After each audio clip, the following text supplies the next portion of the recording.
أعوذ بالله من الشيطان الرجيم.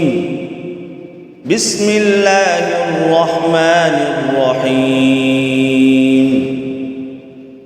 الحمد لله الذي أنزل على عبده الكتاب ولم يجعل له عوجا قيما لينذر بأسا شديدا من لدنه ويبشر المؤمنين الذين يعملون الصالحات أن لهم أجرا حسنا ماكثين فيه أبدا وينذر الذين قالوا اتخذ الله ولدا ما لهم به من علم ولا لآبائهم كبرت كلمة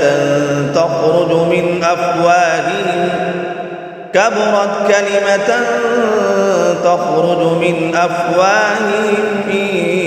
يقولون إلا كذبا فلعلك باخع نفسك على آثارهم إن لم يؤمنوا بهذا الحديث أسفا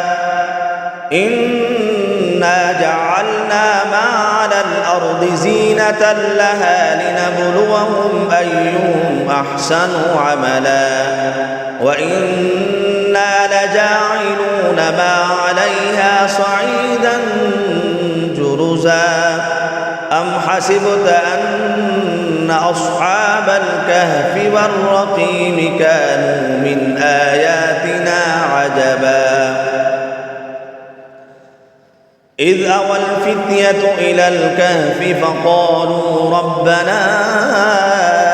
آتنا من لدنك رحمة وهيئ لنا من أمرنا رشدا فضربنا على آذانهم في الكهف سنين عددا ثم بعثناهم لنعلم أي الحزبين لما لبثوا أمدا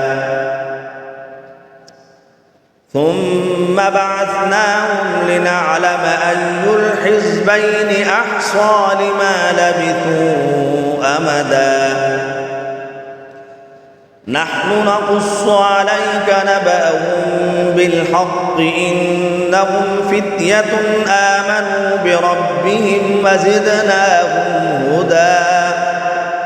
وربطنا على قلوبهم إذ قاموا فقالوا ربنا رب السماوات والأرض لن ندعو من دونه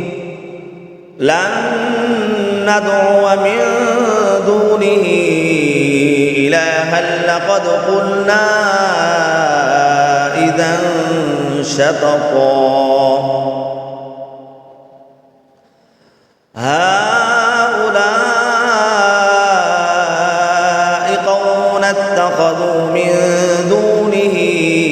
آلهة لولا يأتون عليهم بسلطان بين فمن أظلم ممن افترى على الله كذبا وإذ اعتزلتموهم وما يعبدون إلا الله فأووا إلى الكهف ينشر لكم ربكم من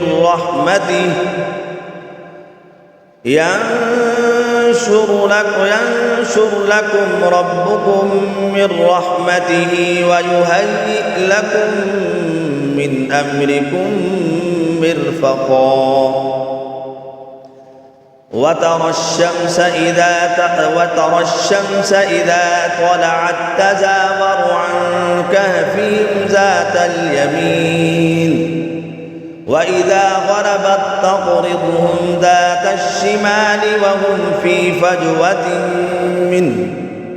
ذلك من آيات الله من يهد الله فهو المهتد ومن يضلل فلن تجد له وليا مرشدا وتحسبهم أيقاظا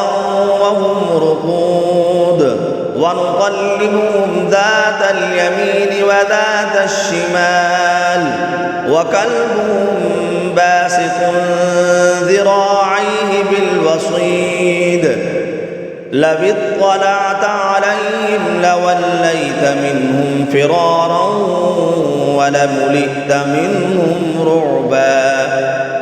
وكذلك بعثناهم ليتساءلوا بينهم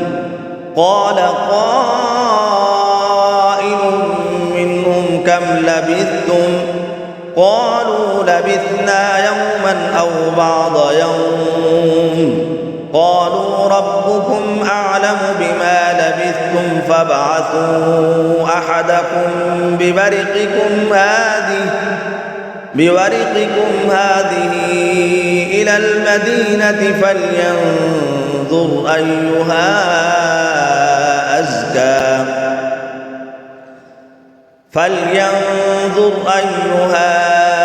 أزكى طعاما فليأتكم برزق منه وليتلطف ولا يشعرن بكم أحدا إنهم إن يظهروا عليكم يرجموكم أو يعيدوكم في ملتهم ولن تفلحوا إذا أبدا وكذلك أعثرنا عليهم ليعلموا أن بعد الله حق وأن الساعة لا ريب فيها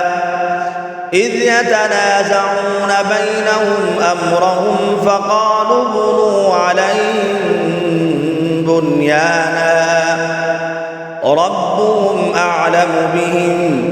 قال الذين غلبوا على أمرهم لنتخذن عليهم مسجدا سيقولون ثلاثة رابعهم كلبهم ويقولون خمسة سادسهم كلبهم رجما بالغيب ويقولون سبعة وثامنهم كلبهم قل ربي أعلم بعدتهم ما يعلمهم إلا قليل فلا تمار فيهم إلا مراء ظاهرا ولا تستفت فيهم منهم أحدا صدق الله العظيم.